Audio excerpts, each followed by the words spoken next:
ZiggyD and welcome to the PoEsports Report. I'm your host, G'day. We're fast approaching the final push in the Gauntlet race, and on days 6 and 7 there has been a mad dash to secure as many boss kills as possible and to stage some impressive comebacks. No comeback, perhaps, was as impressive as that of Zizaran's rise from the ashes of defeat to take first place on the ladder. Zizaran managed to be the first to kill not only normal Elder, but also the level 83 Mastermind in an impressive fashion. It wasn't even hard. He then went on to secure the very first Awakener 8 kill, putting the pressure on the other racers to finish their Atlas progression and follow in his footsteps. He didn't stop there though, being the first to take on Shaper. Here's Brittleknee with a report on what he had to go up against. For today's Boss Minute, we'll quickly go over the maths for Shaper's cold projectile, since quite a few racers have crossed him off their respective lists. Similar to its series Flame Blast, these projectiles complicate the math calculations due to elemental penetration, and where its series was only 8%, Shaper's has a staggering 25%. That means in a normal league, assuming capped resistances and an average pre-mitigated damage of 7,049, Shaper's projectiles would deal a total of 3,525 damage. Getting hit by a single one can severely compromise your character, and a second could very well kill most. In the Gauntlet, assuming again, capped resistances, no further mitigation, and accounting for the 20% increased damage, Shaper's projectile deals 4,229 cold damage. However, he is further augmented by the increased attack and cast speed, bringing the total cast time for all three projectiles down from 1.4 seconds to 1.17, and he'll create a total of 9 projectiles.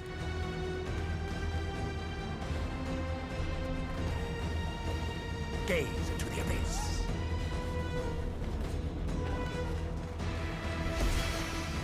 After securing the first Shaper kill and sitting firmly at the top of the ladder, Zizaran was considered by many to be a favourite to win, a hugely impressive feat after coming back from a death in the middle of the race.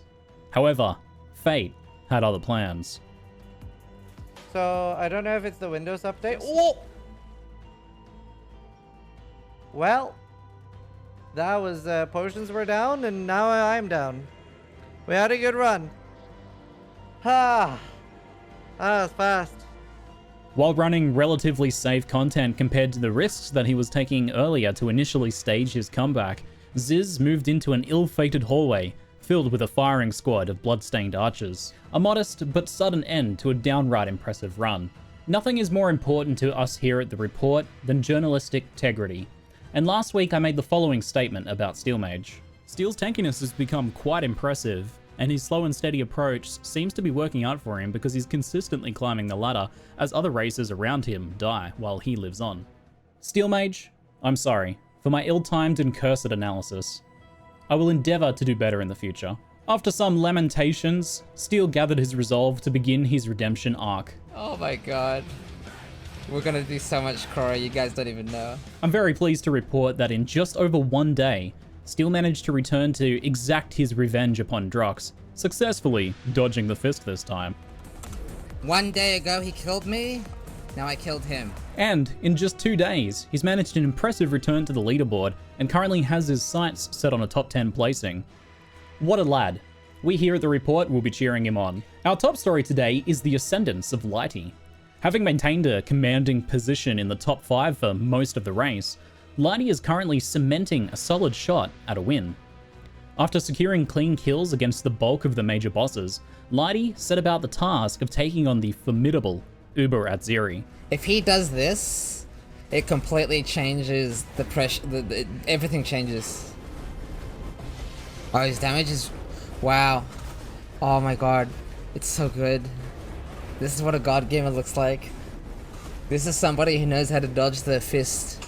This is a boss that terrifies many of the racers, who'd rather not do it at all if possible.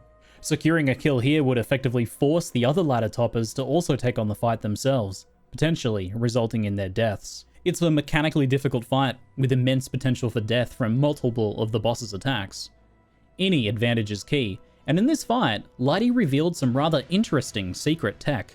Playing Detonate and Volatile Dead, which derives part of its damage from the life of the corpses they explode, Laidy obtained specters of extremely high health monsters for the sole purpose of adding their corpses to Desecrate, taking advantage of a quality of life mechanic added in Delirium. This allowed for a significant damage boost, taking the build beyond what many of the other races consider it could do in terms of bossing. Truly big brains and mechanical mastery saw Laidy secure the first Uberat kill of the race. The results of this are a big boost in his points, and perhaps even more importantly, other racers must also consider an Uberat kill to compete now, something that they or their builds might be less confident of.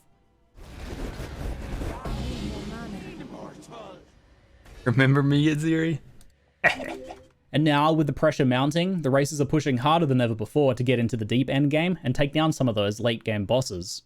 Here's Brittleknee with a report on their efforts.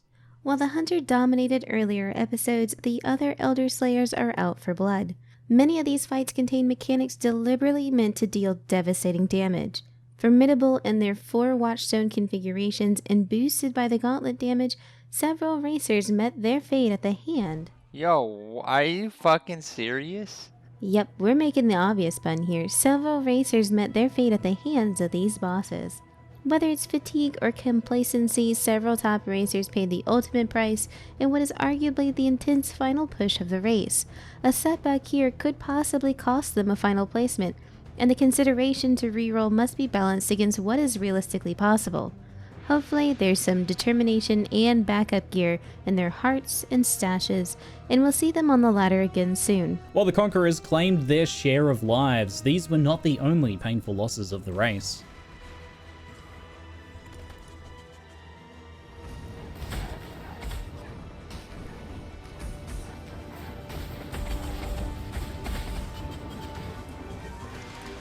Not sure if you're joking or not. I just died reading chat.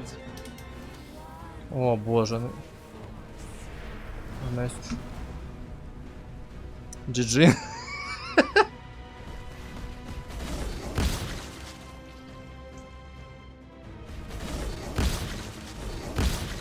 And sometimes it's not life that's lost, but the pain still runs deep.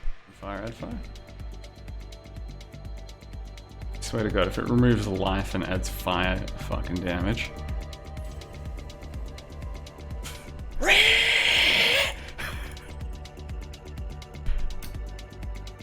It's so fucked up.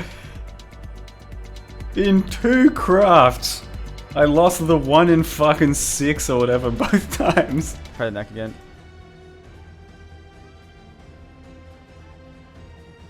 Try to get percent. Yes, 22.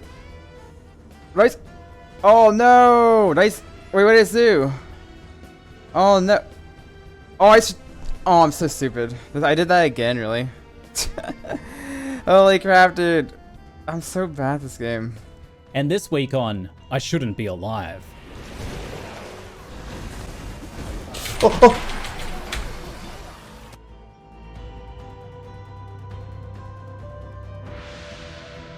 Don't do haste crit. What, dude? Holy shit. And here's a very quick update on RyzeQT's continued battles with RNG. I need 22 exactly. Yeah, it's literally just chaos res. Please, one time. 5.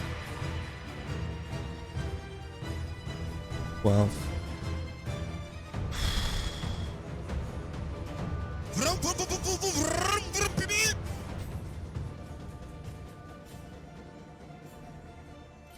$28.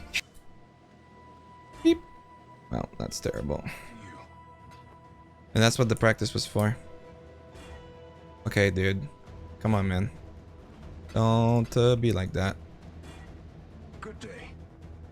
Really? You're actually gonna do this to me? 16. I have 2 more. Wow.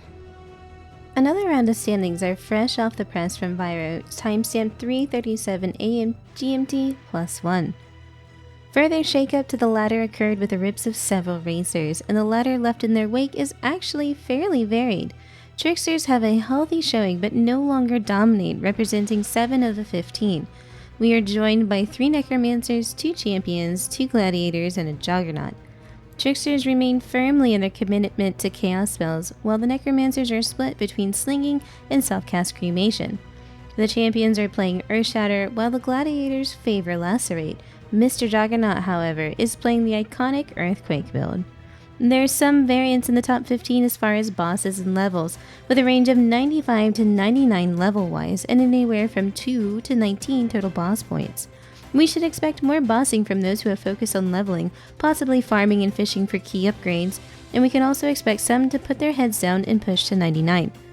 Most have finished or will soon finish collecting their watchstones in order to face off against Cyrus, or will be pushing for the dangerous bosses such as Uber Siri and Uber Elder.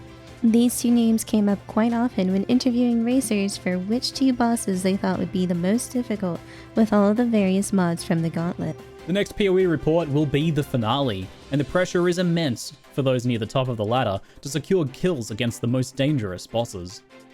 Who will risk everything to take on Laidy at the top, and who will play it safe? Will Laidy survive? Who can stage a last-minute burst to the top?